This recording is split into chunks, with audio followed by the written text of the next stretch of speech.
2012.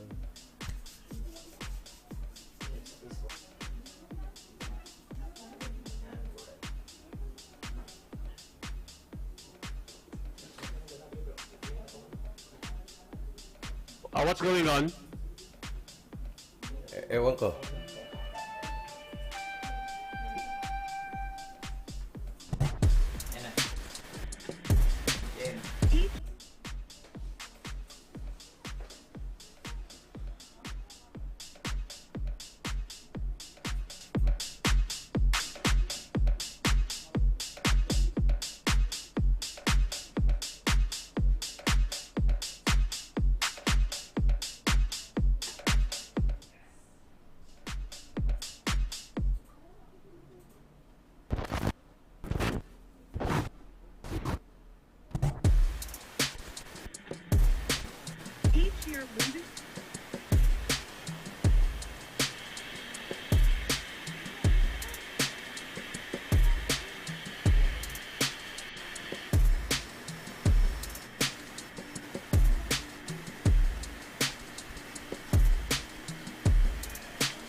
And we are back. Yeah. How are you guys? Yeah, we're fine. It's another Tuesday evening, Jong. And time for another Reboot TV episode. Yeah, Leo, how are you? I'm okay. I'm good, Jong. Microphone in your mouth. Yeah. Yan, pag yung nakakalimutan yung pag-ating telepono, Yeah, yung telepono, yung microphone niya. Yeah. So first of all, I would like to apologize for my absence last week. So I hope that you two guys had fun. We did had fun. We did had fun. Medyo nag-enjoy kami that time sa eksena namin dalawa. Yeah. Nag-one-on-one. Oh yeah, and aside from that, I believe you guys also had fun this weekend, and I believe there are lots of events this weekend. So I think that is the one that we are going to talk about. But aside from that, we have two guests who are waiting, and we're gonna give them to you later on. So to start the ball rolling, start off, John. Yeah, we had a great Wednesday evening. That was a March 16 as we celebrated Araw ng Tanduay. This time, not it's Araw ng Davao, but we did celebrate Araw ng Tanduay last March 16. We celebrated it at the Rehub, and of course, we had top performers there. And of course, Paul and I were enjoying that night. It was one memorable night with Palo, our producer. Paul Palo missed the flight that time. But he didn't. Where was Paul? Where was Paul that time? Medyo na-sideline ako eh. I had to do chores at home. So. Chores at home, ibig sabihin, nabagtuli na naman. Ito si Pareng Leo. Okay. So medyo baka bigyan natin po natin ng mga viewers sa ating gabi ng what did happen on that significant day as Rehub called March 16 Araw ng Tanduay.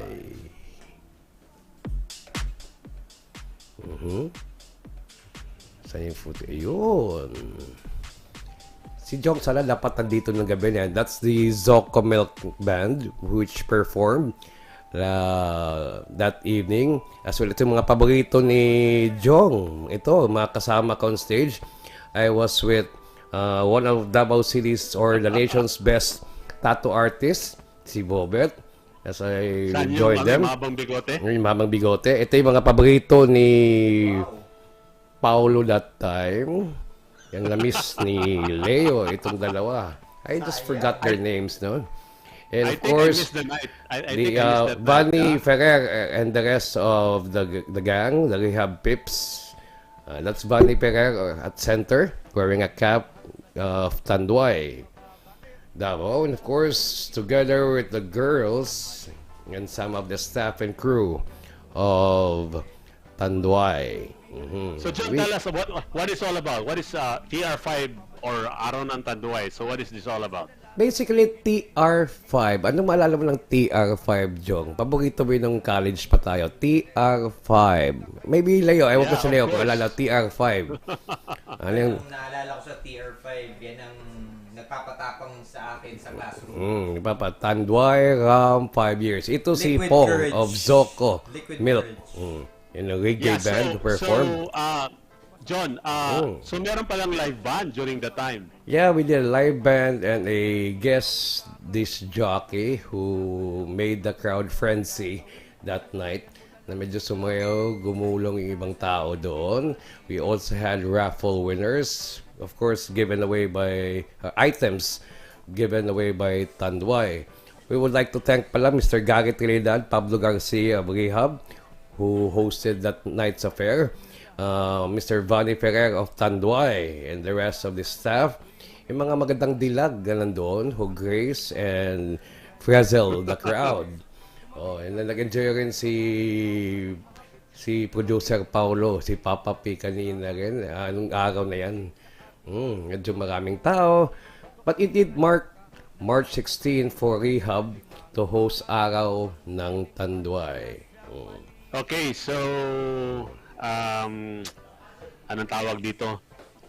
So ganun lang talaga. It's all party, then bands, then performing, giveaways, something like that. Giveaways, yes.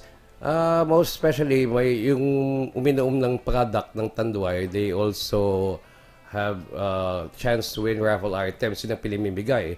And of course, yung Tanduay Legacy Whiskey was launched on that night also, including the cocktail drinks. And of course, yung paborito nila yung nagpapatapang sa kanya, yung TR5, Tanduay Ram 5 years. So, Alright. Tapos, So nice. the band also had some visitors na nag-session that night na parang, what you call this, a group of reggae bands in Davao. Nag-session sila that night together with Zocomel, which made it interesting also. And probably Jong will be having our own channel for music. This would be a little Yeah. kick-off. Yeah. Definitely soon. Definitely soon. We're gonna Will do be, that. yeah, a separate channel aside from this, yung sports conversation natin. Pwede mag-separate tayo with music and feature Yep. local bands, di ba? And local Yeah, we're gonna do ladies. that. Yeah, we're gonna do that, ladies. Sama mo talaga, ladies, ha? At meron medyo parang, So, ano yun siya, parang palamuti. Parang, ano tawag ito? Bagoong sa kare-kare. Yan yung mga ganun, mga spices, no? Well, music and women. okay, wait. John Sanbay, may nagka-comment kasi na pangit na yung audio, yung audio ko. Can you double check? Yung audio mo. Maybe Paulo could do something with that. Hindi ba misis mo yan? Yung lumalabas sa footage. Hindi ba misis magsasabi pangit yung audio mo? O baka kulang sa tulog lang, di ba? Sinong kulang sa tulog? Sinong kulang sa Ikaw, tulog? kasi medyo kung pangit yung audio, medyo kulang ka sa tulog or kulang ka sa TR5. Sana ka nandun ka nung gabi na yun because it was full of TR5 and many more. Yeah, I think I really missed that night. You should have invited me, John. Actually, kakala ko nabagtulina ka tulad ka ni Leo. So, si Paulo ang medyo dumating doon. And some of our crew dito sa Reboot TV who took time for the shots. Okay, once again, we'd like to thank Pablo Garcia and Gary Trinidad and Trixie Hoben of Rehub for hosting that event. Vanny Ferrer of Tanduay for supporting that event that made araw na Tanduay for Rehub every March 16 for a start. All right. But- All right. So, moving forward. Moving forward, we still have more topics as well as more bands to perform well next time. No, yung mga another group of bands will be performing together. Yan ang nangyari rin isang gabi na yun. So basically, John, you're trying to tell me that, everyone or Davao is already open for these kinds of activities without any restrictions or whatsoever? There were minimum restrictions like face masks and curfew. Okay, curfew at 1. When you go out the vicinity, you have to wear your face mask. Yan ang nangyari kay Leo last time eh. Pumasok si Leo kami sa bar, pumasok kami. Ang mask niya, black. Paglabas namin, naka-blue na yung black mask niya. Yun ang nangyari kay Leo that time eh. Oo. Nagpalit ng mask. Hindi niya alam paano nagpalit yung mask niya eh. Hindi niya alam paano nangyari. Oh. So medyo, it was a fun-filled night and I hope we can visit other bars who will feature local bands performing their own original music as well as their own cover songs. Yeah. Okay. Sorry about that. I was just trying to listen to, the audio that's coming out. So again, the producing side is there right now at Durian Bar. So actually the Durian, what do you call that? Yeah, Durian Bar. Yeah, a Durian studio. Yeah. And we hope to, to have a new venue later on. So that's going Yeah. to be a surprise for everyone for Reboot TV. Okay, so moving on to the next topic. Leo, who's gonna do this one? I think it's Leo's gonna do this one. Leo, take it away. Okay, so our next topic for tonight is the updates for the 2002 BJMP 11 Reloaded Duathlon in Tagum, which was held last Sunday, March 20. More than 180 participants joined the event, and the overall road bike female winner is Judilyn Miranda Fan, followed by Christine Jane Kabayag, and in third place is Joanna Marie Cruz. For the overall female mountain bike, it's Jessica Adon Bayoyos who emerged as a champion, followed by Hazel Yvette Macasarno in second place, and Michelle Ganaden Rialia. Now for the road bike female 15 to 25 category, the champion was Dea Yoong, followed by Jem Montalban in second place, and Sandra Grace De La Cruz in third. For the road bike female 26 to 35, the champion was Ana Rica Palconit, followed by Dean Marie Binanwa, and in third place was Leila May Balinas Bohol. Now for the road bike female 36 to 45, the champion was Sherilyn Saldivar, followed by Donalyn Pe, and third place Hula Lelis Sabuga Gonzaga. Now for the mountain bike female 15 to 25, the champion was Irish V. Beliena. While for the mountain bike female 26 to 35 years old, the champion was Van Alibay Manampantan, followed by Vanessa Joy Varquez Valeros. And in third place is Angelique Glan Alcantara. Now for the mountain bike female 46 and above, the lone champion of that event was Mary Ann Narciso. For the road bike male 50 years old and above, Stax Savellano, an avid triathlete, won the title, followed by Jose Maria Manipon and Edwin Labustro Pakatang in third. John? Okay, for the male road bike category 30 years old to 39, Romeo Hernandez first place, followed by James Morilla. Third place will be Marjun Balate. And for the road bike male division 40 to 49 years old, Greg Alexis Mais first place, followed by Ben Alcotin at second, Francis San Juan Pilag, that will be at third. For the MTB male 15 to 19 years old, first place Noel Cabrera Jr., followed by Christian Abuda, and third place Neil Shane Talabok. For the male mountain bike 20 to 29 years old, we have Raymond Graciano first place, Berlino Nario Jr. at second, Martin Vicada at third. For the male 30 to 39 mountain bike challenge, first place Bobby Carvalho Jr., followed by Dandy Maturan, and third place Demetrio Sanguines. And for the mountain bike male 40 to 49 category, first place Arnel Capilo, second place Jay Collado, and third place Alan Chu.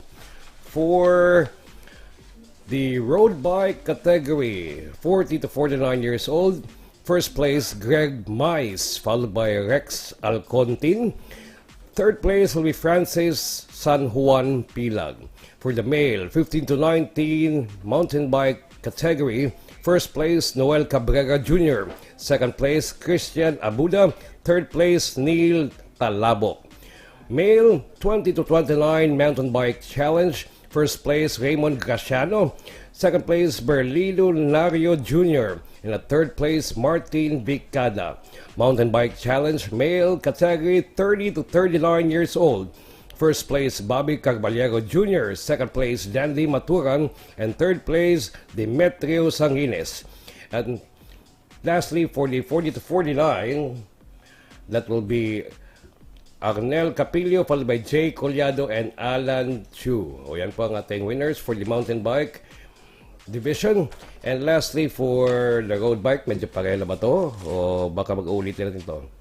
Okay, and last place will be our last category for the road bike, 30 to 39 years old. First place, Romeo Hernandez, followed by James Morilla and Marjun Balante. Those are the winners for the Mountain Bike Challenge Male Division. That will complete the results for the BJMP Duathlon Challenge.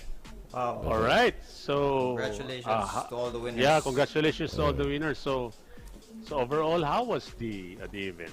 So Jong, I'd like to share some updates.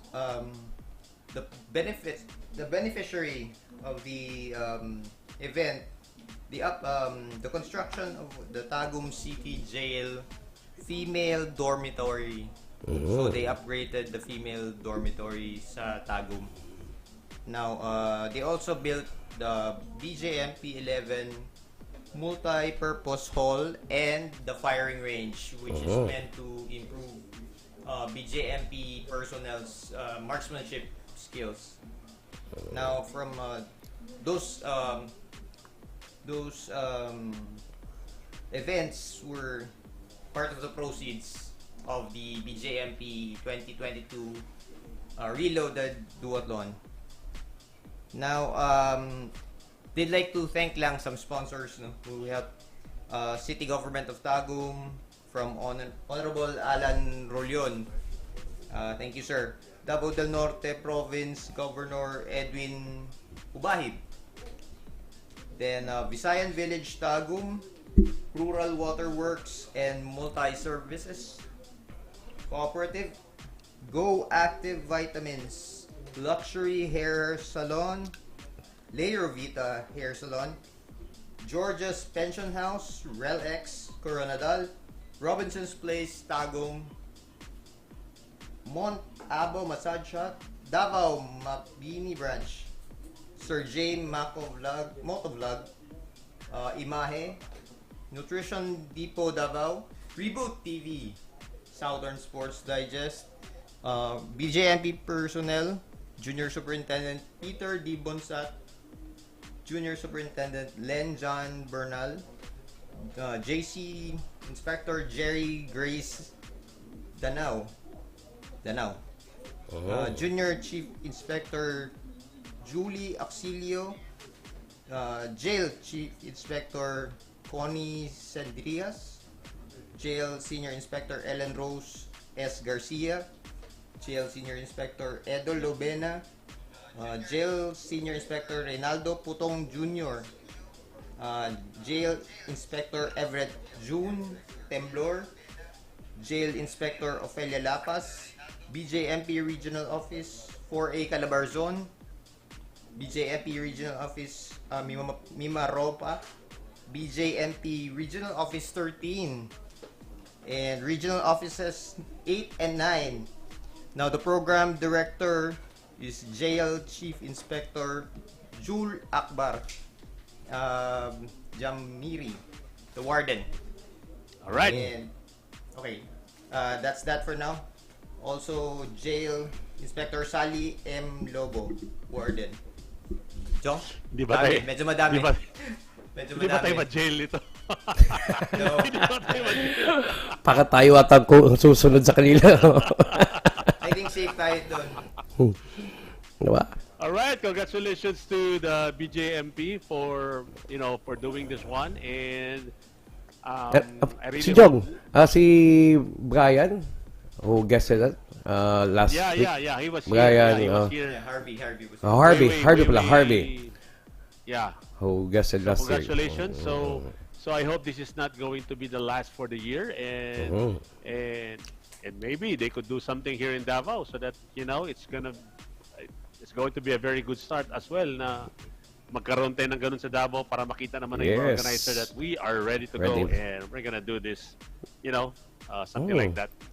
Kasi kung may duathlon na to, eventually susunod yan yung triathlon. We did much miss the Ironman events which was held prior to the pandemic. So medyo yung mga participants dito sa BJMP na competition last weekend or last Sunday, medyo may konting gigil kasi medyo matagal tong duathlon. nangyari. So, Yeah, pwede you can oo, bike, you can syempre. swim, you can, pero yung competition talaga like this, medyo matagal hindi nangyari. Hopefully, I hope the BJMP will hold like this here in Davao na medyo malapit dito sa atin. Kasi halos, ang taga Davao, daming sumali that time eh. Kita namin ni which means Leo that time. Yeah. So which means that kung nag-TR5 ka nung weekend, mayroon din ganito ngayon this weekend. So it seems that a little bit going back to the normal, Yes. the normal. Marami ng mga bars yun, nag-o-open. Maraming competitions na nagaganap na ngayon. So, medyo mga active na yung mga tao. Gabi at araw hanggang magdamag. Medyo alive yung mga tao ngayon. Diba? Alam ko nung magdamag ang pinagsasabi mo dyan, John. May curfew naman tayo. Dito sa Davao, may curfew naman tayo. So, we usually behave, no? Alam mo naman, kung gusto mo mag-bike galing sa isang party isang gabi, pwede ka lang dumiretso. Magsisimula ka ng maaga at tapos ka ng umaga. Ganun. Ride safe. Yeah. Just be careful lang. Tsaka maganda na yung mga daanan natin rito. So, as party goes on at night, competitions are now visible in the morning. All right, let's move on. Leo? Okay. Medyo si kay Leo ang listahan ngayon. Nasa kay Leo ang listahan ng ating guest later on or in a while. We'll be having live guests from the Davao Regional Football Association. Yeah, we have two distinguished coaches for both men and women, as we call them. Leo. Okay, our guests for tonight, we'd like to introduce Coach Ching De Los Reyes of the Davao Regional Football Association Women's Day Tournament, which was held recently last March 13. And Coach Melchor Anzures, also of the DRFA, for the upcoming Araw ng Davao football tournaments and futsal tournaments scheduled. Coaches, All good right, evening. good evening. Good evening, ma'am, sir. Good evening, coaches. Yes. May gabi. Good evening. Ayan. Yun. Inis ko na yung boses ni ma'am. Ito si Idol. Good evening, Idol. Oo nga, parang galing nag-workout. Parang galing nag-workout. Galing nag-workout. Tisoy na tisoy. Okay. Medyo mahina ang volume ni Nakamute Coach yata. Melchor. Sir, baka nakamute. Coach, Baka nakamute ka. Kami po kausap mo, hindi yung alam mo na. Ayan. Ayan, medyo napagod na tapos kakabike. Ayan, pwede na. Yeah, it's good, it's good. Pwede na. All right. Sige. Let's get the ball rolling. Maybe I'll ask Coach Ching muna. Okay, mauna na ako. Coach Ching, bigyan mo ako ng magandang or brief overview kung anong nangyari last weekend sa Tiongco Football Field, yung Women's Day Football Festival. Hello, good evening. Good evening, Sir John, Sir Jong, and Sir Paul. Good evening, everyone, sa lahat ng mga nanonood. Last weekend, meron kasi tayong in partnership with Philippine Football Federation, annual event yan. And then for the past 2 years, wala tayong face-to-face, no? So, ngayon lang ulit nagkaroon ng games at timing na lift na yung alert level 2, level 3, ano na tayo ngayon, 'di ba? So meron tayong mga teams, no, not just from Davao City but also outside Davao City, from Santo Tomas, Davao del Norte, New Bataan, meron din from Igacos, Pantukan, Nabunturan, and Blang, and then yung ibang teams is galing na din sa Davao City. So, parang Women's Month celebration na din since March is Women's Month. So, parang AFC Women's Football Day. So, all over the Asia, sabay-sabay yan. No, instead of March 8, since na yung Manila is hindi pwede, kaya minove na lang siya ng March 13. March 13. Okay. Mga ilang teams sumali? Can you give 15 a few? teams, no? 15 So, 8 teams. teams from Davao City and Okay. then 7 teams outside Davao. Outside Davao City. How did the locals dito sa Davao fare during that tournament? Medyo uhaw rin sa competition yung mga ladies footballeras natin dito. How did they fare ba? Yeah, medyo uhaw nga pero hindi kayang parang hindi pa nila kaya masyado kasi yung outside Davao City, tuloy-tuloy yung training nila eh. Unlike sa atin na may mga limited areas lang na pwedeng mag-training, no? So, makita mo din during the semifinals, out of 4 teams, 1 team lang yung from Davao City. The rest nun is Outside. from Bataan, Nabunturan, and Santo Tomas, Davao del Norte. Ano yung age groups natin ito? Women, pero may age Women's group. Open to siya. Women's Open. Women's So, Open. ang inalaw namin is 15 years old and above and then dapat vaccinated. Fully vaccinated talaga. Okay. Winners? Para matuloy-tuloy ka na bago ko ibigay kay Leo. Yung third runner-up nito is from Santo Niño, hindi, Gola Beats FC from Davao del Norte, tapos yung from Davao City, yung second runner-up, yung Perm FC, tapos Perm FC. yung New Bataan, yun yung first runner-up, and then yung nag-champion is yung Doña FC from Nabunturan. Nabuntaran ang nag-champion. Medyo malayo ba yung score nito? Congrats. Hindi naman, ano lang, mga 1-0, mga ganun, 2-1, ganun Lone lang goal. naman yung mga results. Even sa sa mga elimination round, ganun din yung mga score, no? Hindi naman nagkakalayo. And then, ang maganda doon is yung mga players natin na matagal hindi nakapag-workout, hindi nakapaglaro sa field, no, kahit wala sa kondisyon, andun sila, yung mga ibang players nga. Parang alam mo yung gustong-gusto nila pero hirap na hirap sila. So so ganon. Pero may gigil Dahan-dahan. may gigil sila. Okay. Dahan-dahan, yes po. Leo, baka may follow-up ka dyan? Coach Ching, how was the playing field? Since matagal nga na hindi nakapaglaro, no?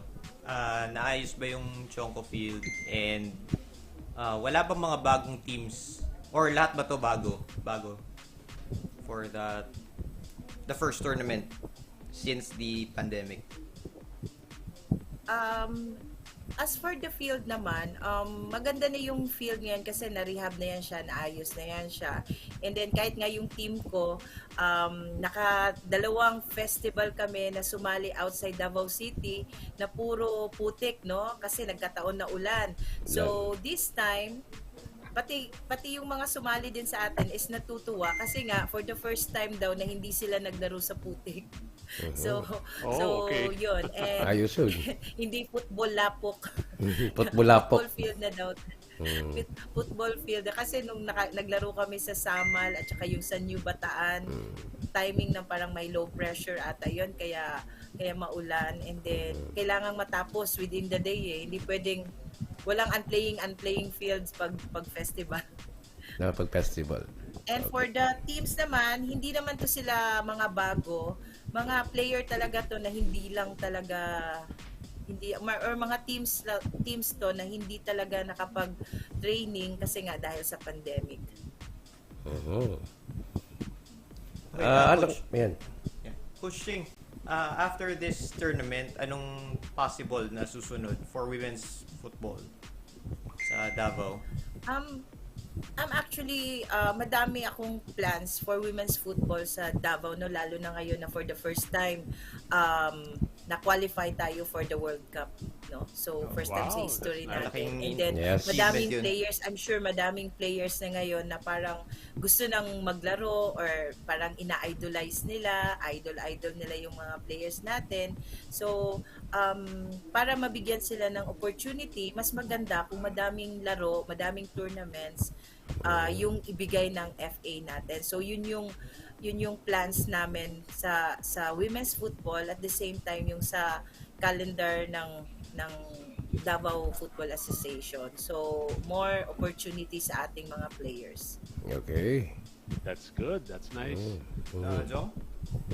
Any I'm other good. follow-up? Or, Okay, may follow-up lang ako kay Coach Ching for women's football. Ito will be the only for this quarter or may susunod na ba tayo sa succeeding weeks dyan sa Chonko Football Field? Actually, may kasunod na yan eh. So, yan na yung kay Coach Melchor na side. Kasi sa akin, yung sa araw ng Davao is more on team confirmation. Pero yung pinaka-overall master dyan is si Coach Melchor. So ipapasa na natin ang bola kay Overall master. Coach Melchor Anzores. Isa sa mga magandang lalaki ng Davao Football nung una hanggang ngayon. Diba? Sige. Coach Melchor, ako na lang. In behalf sa mga kasama ko rito. Coach Melchor, ano yung activities upcoming ngayon? Kababanggit lang ni Coach Ching na may women's football competition pa. At baka this time kasama na ang mga boys or mga lalaki. Can you give us a overview on that? Okay, good evening sa lahat ng taga-pakinig sa show ninyo sa Reboot TV. And good evening guys. Yeah. So, eto yung upcoming ng mga activity for Davao Football Association. Okay. Gaya na sinabi ni Coach Singh, alam niyo si Coach Singh ang nagsunog ng kilay nito. Ganun. Totoo lang, siya yung gumawa na. Medyo makapal pa eh. Siya yung gumawa talaga nito. kaya pala Yung medyo tan talagang- si Coach Ching. Pinaghirapan to ni Coach Ching na ayusin kasi nga ang napag-usapan namin is wala na tayong walk-in sa tournament na to. So ito yung araw ng Davao Football Festival or after 2 years na nawala.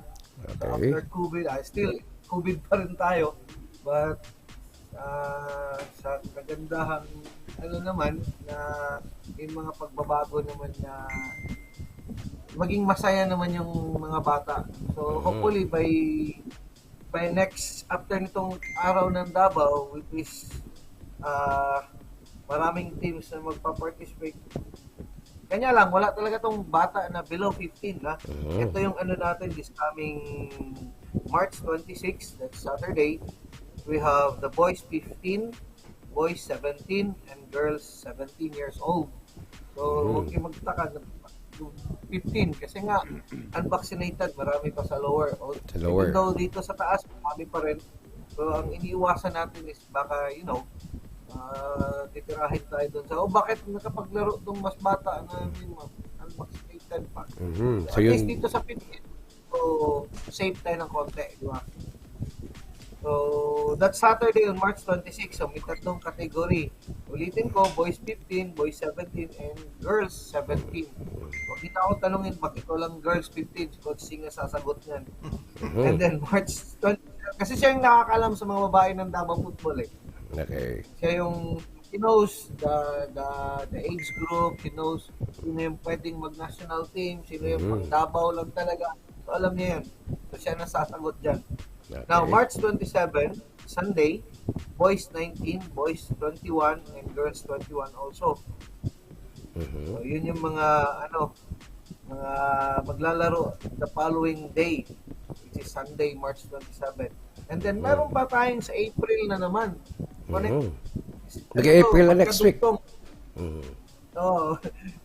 So, may karugtong.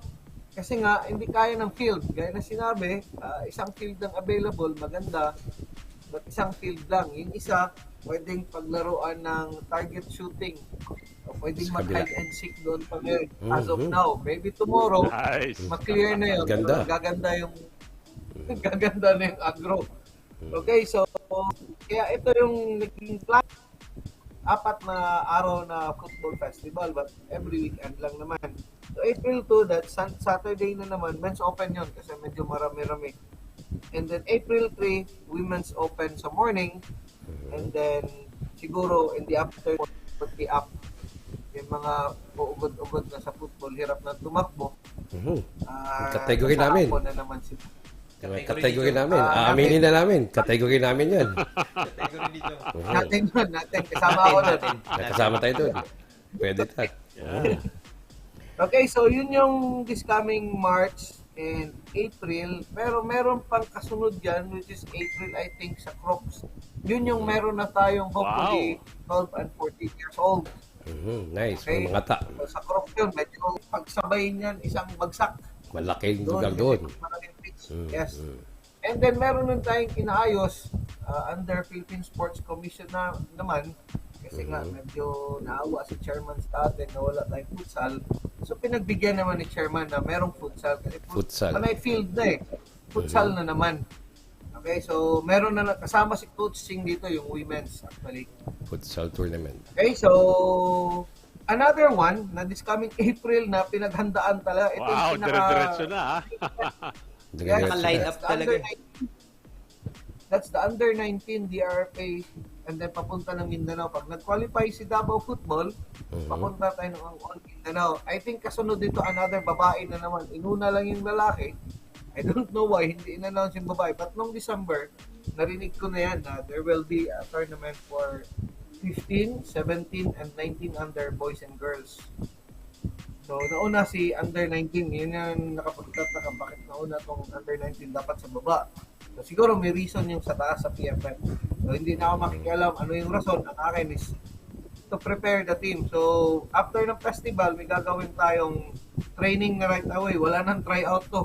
Training Diretso na. right away. Scrimmage So, kagad. doon na lagdagan. While ongoing yung training, doon na, ito na kasi yung selected best of the best ng Davao Football eh. So, wala kaming tatanggalin. Rotate lang sila. Pag hindi maganda performance mo, palitan ka na ibang player. Ganun na yung style ko ngayon. Wala nang matatanggal. Kung ulit, ilalagay na sa ilo. Kung merong makita naman dito sa baba, iakyat na naman yan. So, ganun na tayo. Bigyan ng chance lahat na makapaglaro. Hopefully. Tsaka matitrain din. So, yun yung plan for this month of April, May. Sa June, medyo question mark pa. Yeah. Okay? Coach, Pero maraming Coach, itong futsal, saan ba i-held ito? Ayan yung pinag-usapan namin with Ed for kanina and Coach Cholo Elahino. Saan ba maganda na malaki yung venue? So, sakto na nasa Happy Homes kami. Advertisement to Nasa Happy Homes. Happy Homes. So, sabi ni Free Sir plug, Ed, free plug.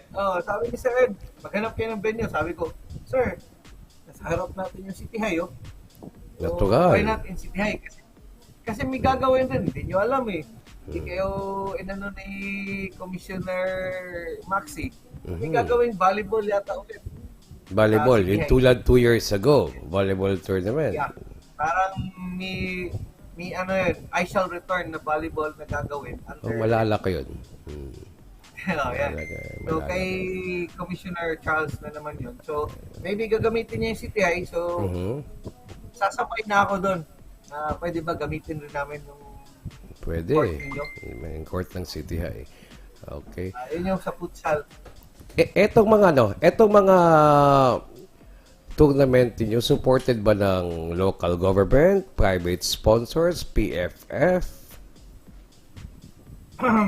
Actually, si PFF, malaking tulong na kasi yung pitch na is under PFF yung pag-rehub.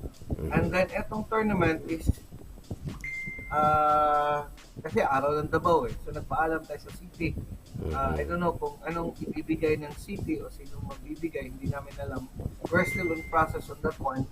Kasi nga, we're planning to send them yung mga solicitation in kind, hindi money. Kung money ibibigay, tatanggapin namin. Pero, gaya ng humihingi kami ng gasoline just for yun, yung gilid ng ganda ng football field. Makikita mo, sa gilid niyan, tingnan mo, pwede ka nang mag-hide and seek dyan, yan, sa likuran. Hindi mo sa likod ka, Kitang-kita talaga. Idea yung hide and seek.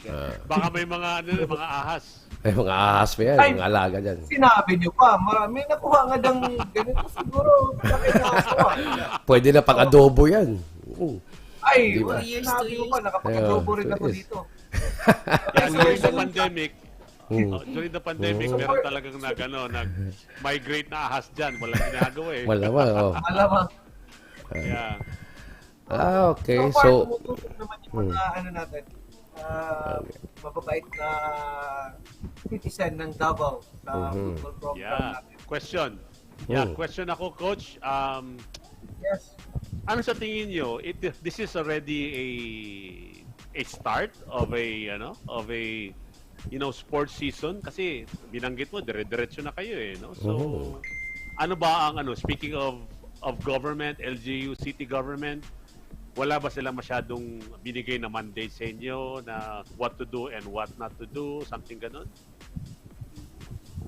Coach Shing, ikaw muna kasi No, nauna yung si Coach women's Shing ko. muna. Pwede Ladies sasagot first. dyan. Ladies first. Actually, yung PFF is nag-release na sila ng guidelines na i-allow yung mga Regional Football Association na mag-conduct ng face-to-face kasi dati parang yung sa professional lang yun yung inallow nila, pero this time inallow nila as long as okay sa LGU, no? So since na inallow na rin ng LGU, ang hinihingi lang naman ng City Sports is yung parang ma-inform sila at saka yung parang security plan, parang ganon. No? And then, kaya nga kami din, gusto namin fully vaccinated yung mga players para hindi magkaroon ng problema, no? Para tuloy-tuloy na talaga. Yeah, So, that's good. nakapag-submit naman atas yung FA ng security plan and na-inform na din yung hindi ko pa lang alam kung anong status nun kasi medyo late nagawa yung letter So si Coach Christian naman yung in charge doon as GenSec ng FA. Alright. Coach Ching, as far as yung mga nanonood ng games, kumusta naman yung crowd? Medyo bumabalik din ba? Yung sa amin naman, yung last weekend, is hindi naman ganun kadami kasi nga 15 teams lang yung andon and maybe siguro hindi pa, kasi mga ate na So hindi kagaya pag dito tayo sa grassroots nakasama lola, mama, daddy, yaya. Yan talaga. Talaga yung Stage medyo mommy, crowded. stage grand, Madaming grandpa. yaya. Ganun mo yun. Kapitbahay. ito naman, mga- Bahay. Buong barangay. So, yun yung medyo crowded pag may grassroots. No, pag ito naman mga men's open, women's open, bihira masyado, girlfriend, boyfriend lang yung kasama. Pang may naalala ata si Coach Belchok niyan na. Back to the old TTA days. Cheering, mga rar. Ako mahilig. Bawal ko rin ito. Hard to get ako. Napagalitan ko yung mga girlfriend. Ganon. Bawal yung girlfriend. Kaya umabot nga. Yep. Okay, Lay, kung may tanong pa tayo sa dalawang coaches na to, kung wala na, maybe we'd like Ako, I'm this good. time to thank them. Okay. Okay. Ako wala na rin. wala na Ubus rin. na rin yata yung tanong ko for the football. Okay, so Alright. So, in behalf, no? yeah. In behalf of the Davao Regional Football Association, Coach Melchor Anzures and Coach Ching De Los Reyes, maraming salamat Thank you po so much. for Thank you so much, gracing coaches. tonight's episode of Reboot TV. Tandaan nyo lang parati, it's Reboot TV every Tuesdays, kung matandaan nyo. And you can give your updates sa upcoming mga tournaments. Yeah, ninyo. please. Maraming Sa mga salamat. events nila. Mga Yeah, we'll be happy to schedules. cover it. Sure, no Ma'am, problem. sir. Schedules Yes. yan. Yes. Okay? Yes. We'll get in touch with you na lang mga coaches. All right. Okay. No Thank you so problem. much. Have a good evening. Thank you so much, Coach ma'am, Ching, sir. Coach Thank Melchor. you. Thank you. All right. You're welcome, guys. Okay. Thank you. So we had two football coaches who graced tonight's episode of Reboot TV from the Davao Regional Football Association. Thank you so much, coaches. At least ngayon, alam natin the Davao Football or Davao Regional Football Association are planning their activities way too ahead. No? Medyo advanced kagad sila. Grabe, no? So, Sunod-sunod na Nakaline up kagad, very- nakaline up na. yeah. I think this is a very good start for sports. Do you think you two gentlemen are in sports for the last 20 years, I think? So, Yan, pwede is na it a yan. good start? Is it a good start? Yeah, I think it's a good Definitely. start. Kasi It's a good nagsunod-sunod start. na may mga activities eh. Ang problema lang is some areas pa like schools, hindi pa ina-open. Hindi pa ina-open ng mga syempre mga head ng departments, pero I hopefully from this susunod na kagad yung mga face-to-face classes and dahan-dahan na they can cope up with their varsity teams and tuloy-tuloy na yung mga mga activities ng sports. So we'll soon see basketball, something like that, tournament basketball, then maybe baka siguro karate, Contact yeah, sports. contact sports. So hopefully, no, sana dun sa mga this is a good start for Davao, especially that we know, I think Davao was the one who is the last yata sa nag-declare ng Alert 1. So, Na nag-lift ng mga nag-lift ng restrictions. So let's protect that one. So para doon sa mga hindi pa nagpa-vaccinate or nagpa-booster, gawin na po ninyo para hindi na tayo babalik sa pinagdaanan nating 2 taon. Jong, may namiss ako, Jong. May namiss ako Ano isang event. Drag racing. Ayun. Drag racing. Medyo I miss the noise. matagal Soon. na rin. John, Namiss ko ikaw yung naman. drag racing yan.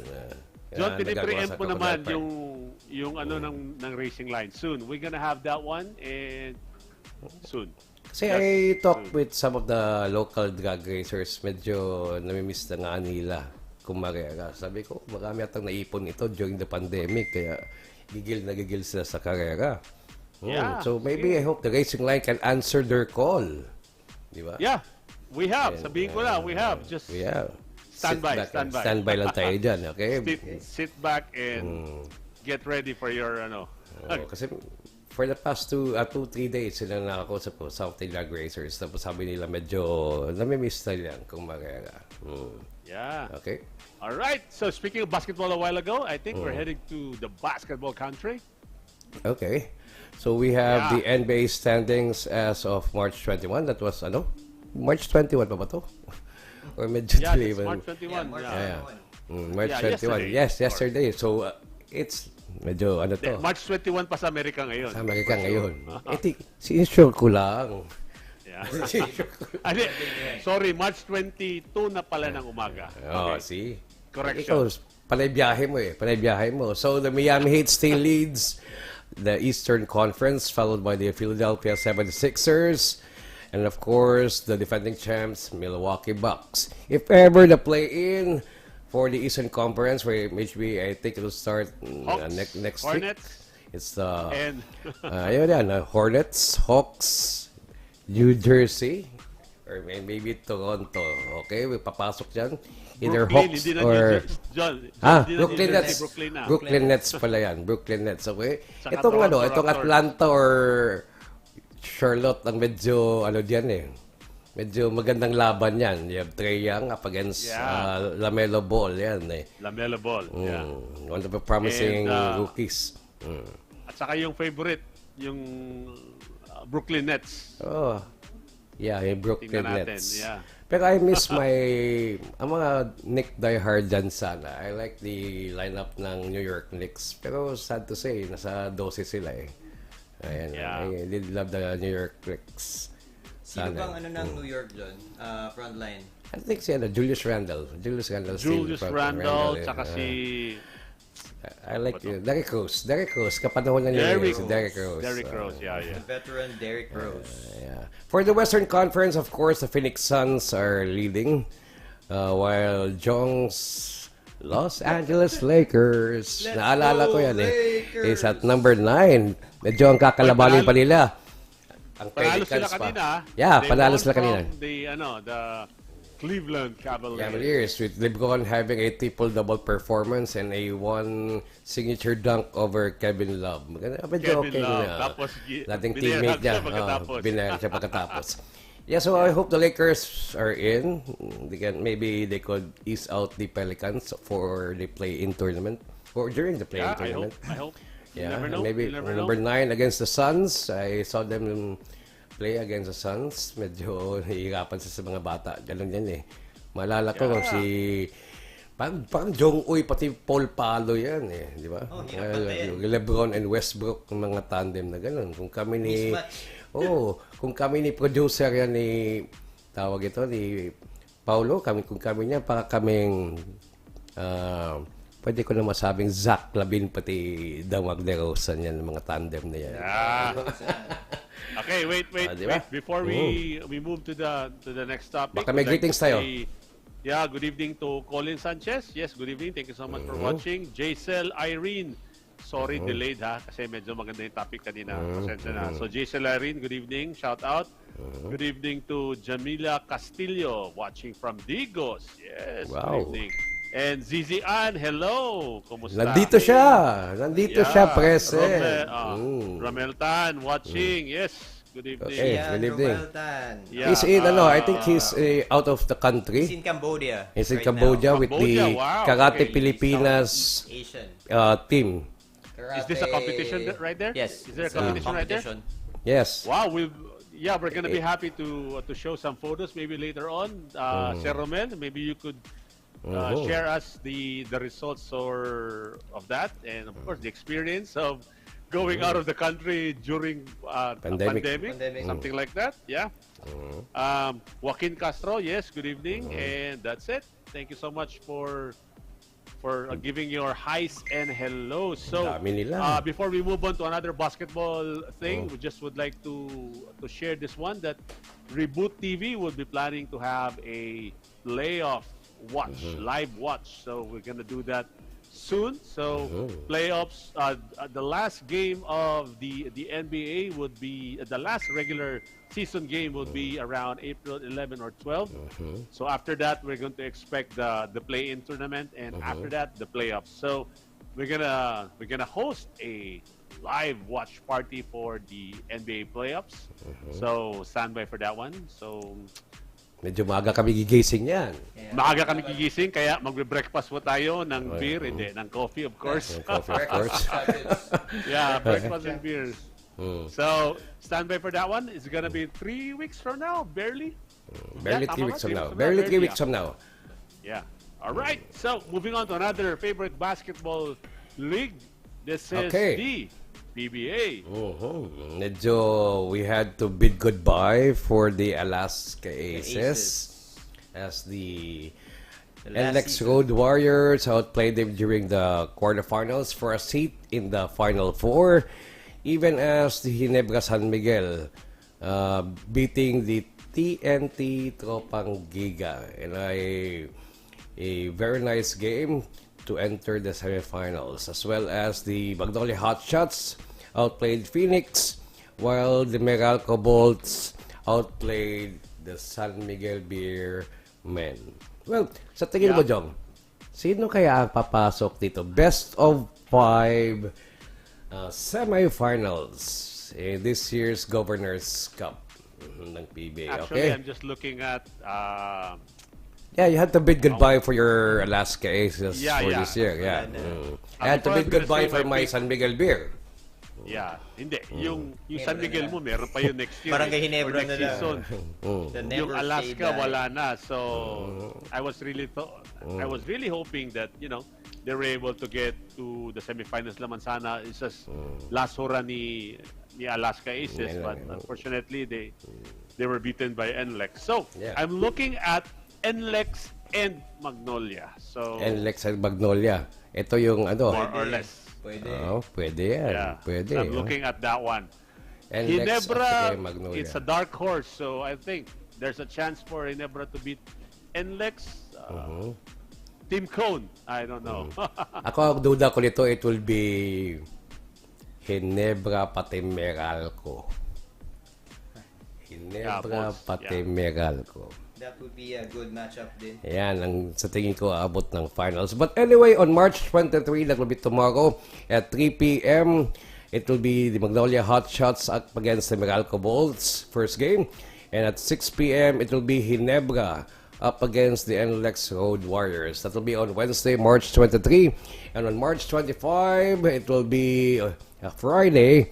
Ginebra takes on the NLEX Road Warriors, game number 2 at 3 p.m. And at 6 p.m., it will be the Meralco Bolts up against Magnolia Hotshots, game number 2. And of course, on Sunday, March 27, game number 3, 4 p.m., Meralco up against Magnolia. And at 6:30 p.m., it will be the NLEX Road Warriors up against Ginebra, game number 3. Yan po next week, or this week, ang schedule po ng semifinals ng Final Four of the PBA Governors Cup. Okay, Alright. Jong, before we end, gunning for best import in the Yan, nandun sila yun. Governor's Cup. The top 3 imports are Tommy Bishop of the Meralco Bolts Meralco with Bolts. 52.58 statistical points. And then there's Justin Brownlee Of of the course. Barangay Ginebra San Miguel Kings Kings. with 51.61 statistical points. And lastly, Mike Harris of the Magnolia Yeah, Hot Shots. Bansang Manok Hot Shots with 51.41 statistical points. So Alright. I'm Brownlee is my personal favorite. Yeah, Brownlee. Justin Brownlee. Justin Brownlee. Yeah, all right. Okay. And Ayan. of course, there is a new bar in town. I think you better check it out. So we're gonna do that right now. Am I Pwede right? na. Yeah. There we go. Ayan. Durian Bar. It's Durian. open. That's, as you can see, it's art, music, live events, lifestyle, and sports. So which means that we're gonna do something special there with Reboot TV, and it's already open. As you can see, it's also the breakfast joint. It's located at Huna Subdivision. If you're quite familiar with the alma mater of John, Ateneo course. High School, Grade School, that is on Huna Subdivision. Yung If you gumaduate just na go ako, diretso straight- na yun. Yeah, if you just go straight before you reach, am I right? World Palace. Before you reach World Palace, it's on the right. It's Durian Bar, also breakfast joint. So it's gonna open this Friday. On So Friday. last Sunday, the photos that you see right here are the soft opening last Sunday. Medyo malaki yung Yeah. playground natin dyan. Hope, oh. Yeah. May Very hope spacious. talaga. Very spacious. Balita ko dyan, Malamang Jong. masarap po. Balita ko, libre daw yung libre daw yung amoy durian at mukhang durian. No, libre daw yan, para sigurado. Sino ang mag-judge? Natural. Ang tanong. Oh, natural. Marami yan. Pero yung balita ko lang ha, amoy at mukhang durian. Number 1 judge Yeah. si Diba? Palo Castillo. Yan. Kaya nga, it will be Yeah. open on Chairman Friday. ng panel of judges. No, Well- Durian Bar, which means that it's sariling atin. It's Davao homegrown, so that is why it's durian. So I Baka think mamimigay pa ng every durian yan. love durian. No, it's not mamimigay ng really durian. yeah. Ano yan, But durian? it's not really about durian, ha?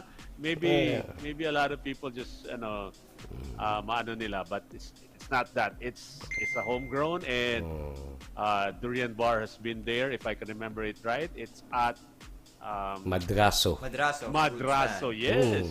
Kasi may Yeah, malala ko so- doon sa'yo eh. May ginawa ka doon. Ako? Ay, walang- Oo, may ginawa ka doon. Walang bukay sa yan, Durian Bar. Yeah. Kahit si Leo eh.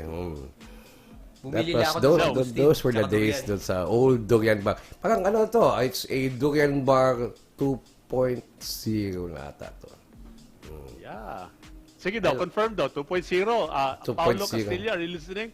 It's 2.0? It's 2.0 na to. Pwede to 2.0. Confirm. It's Alright. confirmed. 2.0. Wow, nice. Diba? In cooperation with or parang nasa breakfast joint, di ba? Yeah. So pwede rin And of course, just, yeah, go. pwede rin Go, tawagin mo to na durian at breakfast, di ba? Okay. Durian Why at not? breakfast, di ba? So- I heard on Friday they'll be featuring acoustic bands, and maybe on Saturday they'll be featuring some of Davao City's reggae bands performing. Diba? Yan ang Alright. balitaan ko lang on the weekend. Well, So, I hope everybody will join us right there. Yeah, On we'll those see you 2 there. days. That is going to be our new home. So we're gonna Yep. be there regularly, especially these two figures right here. They're gonna be there regularly, especially on weekends. Yep. And I hope that we're gonna do an event there soon. And yep. speaking of soon, like what I mentioned, that we're gonna have an NBA Live show. watch party. We're Watch gonna do party. that one Watch right there. live show. So, Iba yung live show eh. yeah, sino yung mahilig mag-breakfast ride using your motorcycle, your bikes, or maybe your cars? You could drop by there and enjoy watching NBA playoffs. And aside from that, we'll be giving out lots and lots of prizes during that day. Yeah. All We'll right. mark that date. We'll mark that date. Mark Okay. that day. We're gonna announce it here. All right, so that's it for us for tonight, guys. Before we leave, Paul. Yes, to all our viewers and followers here at Reboot TV, thank you very much. And again, good evening. John? Okay, so on behalf of the staff and crew of Reboot TV, we would to thank our guests for tonight, coaches from the DRFA. Maraming salamat po. Our topics for tonight, thank you for accommodating for those results and pictures. Once again, do catch us next time at the Durian Bar as we host another edition of Reboot TV. Do take note, their opening night will be on Friday, March 25, and their second opening night will be on March 26. Do catch the action there. Till next time, my name is Jon Develos. Magandang gabi po sa inyong lahat. All right. So thank you so much for watching. To all the viewers who watched tonight's episode. So and of course our guests. Thank you so much for giving time. And of course, sports is here. I think sports is finally back. So let's take care of it. And aside from that one, please take care of yourself so that para tuloy-tuloy na po ito. And again, we'll see you this Friday at Durian Bar or this Saturday. And we'll see you again next week right here at Reboot TV, 8:30 every Tuesday. So, goodbye. Bye. Bye.